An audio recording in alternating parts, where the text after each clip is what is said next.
এফালে কংগ্ৰেছৰ ভাৰত জোড়ো ন্যায় যাত্ৰা, আনফালে আম আদমি পাৰ্টিৰ গাঁও বলো যাত্ৰা। শেহতীয়াকৈ বিগত কেইবাদিন ধৰি অসমৰ চুকে কোণে কংগ্ৰেছৰ যুৱৰাজ ৰাহুল গান্ধীয়ে দৰিদ্ৰ ৰাইজৰ ন্যায় বিচাৰি ন্যায় যাত্ৰা আৰম্ভ কৰিছে। ঠিক সেই সময়তে ধুবুৰী জিলা আম আদমি পাৰ্টিৰ জিলা সভাপতি জামাল হকে জিলাখনৰ বিভিন্ন ঠাইত ৰাইজৰ মাজত গাঁও বলো যাত্ৰাৰ কাৰ্যসূচী অনুষ্ঠিত কৰা পৰিলক্ষিত হৈছে। আজি ধুবুৰী জিলাৰ বাঙালীপাৰাত গাঁও বলো যাত্ৰা সম্পূৰ্ণ কৰি আমাৰ সাংবাদিকৰ সাক্ষাৎকাৰত উত্তৰ পূৰ্বাঞ্চলৰ আম আদমি পাৰ্টিৰ দায়িত্বপ্ৰাপ্ত ৰাজেশ শৰ্মাৰ লগতে আম আদমি পাৰ্টিৰ ৰাজ্যিক সম্পাদক ভিক্টৰ গগৈয়ে কাৰ্যসূচীত সহযোগ কৰি আমাৰ সাংবাদিকৰ সাক্ষাৎকাৰত উত্তৰ পূৰ্বাঞ্চলৰ নেতাগৰাকীয়ে কি মন্তব্য আগবঢ়ালে সেয়া আমি শুনাই ল'ব বিচাৰিছোঁ। বগৰীবাৰীৰ পৰা নুৰ ইছলাম মণ্ডলৰ প্ৰতিবেদন, অল আছাম নিউজ 30। अरविंद केजरीवाल जिंदाबाद, अरविंद केजरीवाल जिंदाबाद, आम आदमी पार्टी जिंदाबाद, जिंदाबाद, आम आदमी पार्टी जिंदाबाद, जिंदाबाद, जिंदाबाद, जिंदाबाद।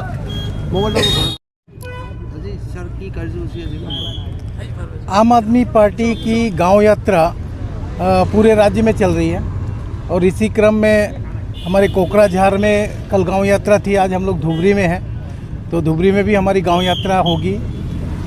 गांव यात्रा में हम गांव-गांव जाकर लोगों से संपर्क करते हैं और लोगों की क्या समस्याएं हैं, क्या तकलीफ़ें हैं, उस चीज़ों को समझते हैं। तो इसी क्रम में हम लोग आज धुबरी में भी हैं। धुबरी में भी लोगों से मिलेंगे कि लोगों की क्या समस्याएं और कैसे बीजेपी की सरकार में, हेमंत बिस्वा शर्मा की सरकार में लोग परेशान हैं, लोग त्रस्त हैं और लोग बदलाव चाहते हैं। ये हमें हर जगह से सुनने को मिल रहा है। स्कूलों की अवस्था बहुत ख़राब है, हॉस्पिटल की अवस्था ख़राब है, डिस्पेंसरियों में दवाई नहीं है, डॉक्टर नहीं है, ये सारी तकलीफ़ें हैं लोगों की। और रास्ता घाट की हालत बहुत ख़राब है। तो इन सब चीज़ों के ऊपर हम लोग को जो भी लोगों से फीडबैक मिल रहा है, जो जानकारियाँ मिल रही हैं, उनको हम इकट्ठा कर रहे हैं ताकि आने वाले दिनों में, अब चुनाव का समय भी आ गया है, तो भारतीय जनता पार्टी को और हेमंत बिस्वा शर्मा को सबक सिखाना है कि इस देश की जनता के साथ धोखा करना इतना आसान नहीं है। अब जनता जागरूक हो चुकी है, जनता को अब समझ में आने लग गया है कि उनके वोट की कीमत क्या है।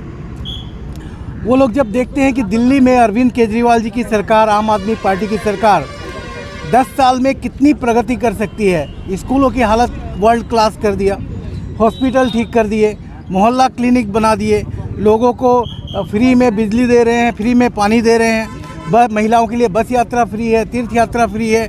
लोगों को जो सुविधाएं दी है अरविंद केजरीवाल ने, और अब पंजाब में भी आम आदमी पार्टी की सरकार है, पंजाब में भी उसी तरीके की सुविधाएं दी जा रही हैं।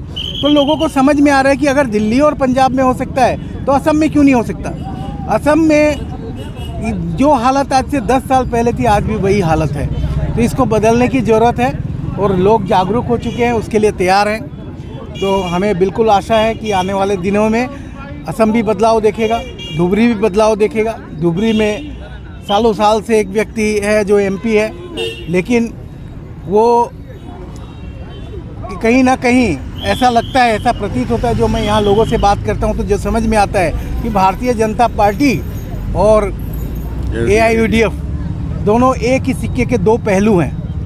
एक ही सिक्के के दो पहलू हैं, दोनों एक दूसरे के इशारे पे काम करते हैं, दोनों एक दूसरे से पूछ के काम करते हैं, दोनों धर्मीय राजनीति करते हैं, दोनों भड़काऊ राजनीति करते हैं। एक व्यक्ति एक संप्रदाय को भड़काता है, दूसरा व्यक्ति दूसरे संप्रदाय को भड़काता है।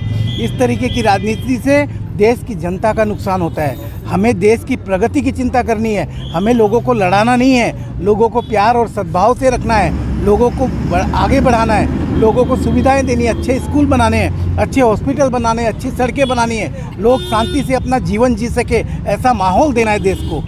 तो इस तरीके की राजनीति बंद होनी चाहिए। अब देश को आगे ले जाने की राजनीति होनी चाहिए।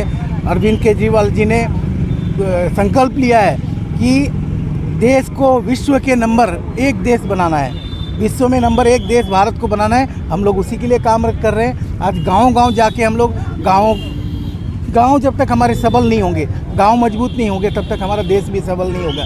इसलिए हमने ये गांव यात्रा का कार्यक्रम लिया है। धुबरी के लिए क्या संदेश देना चाहिए?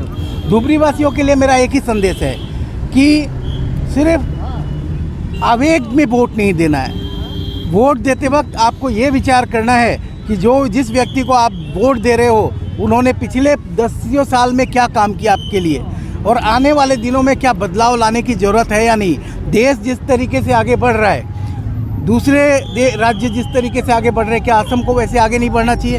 क्या धुबरी को भी वैसे आगे नहीं बढ़ना चाहिए? या हम लोग अपनी सिर्फ वोट किसी एक व्यक्ति को देना है या देते आ रहे हैं, सिर्फ ये सोचकर हम वोट नहीं दें। वोट हम धुबरी की प्रगति के लिए दें, धुबरी के लोगों की सुविधाओं के लिए दें और राज्य में अच्छे स्कूल, विद्यालय, अच्छे हॉस्पिटल सुविधाएं मिले, उसके लिए वोट दें।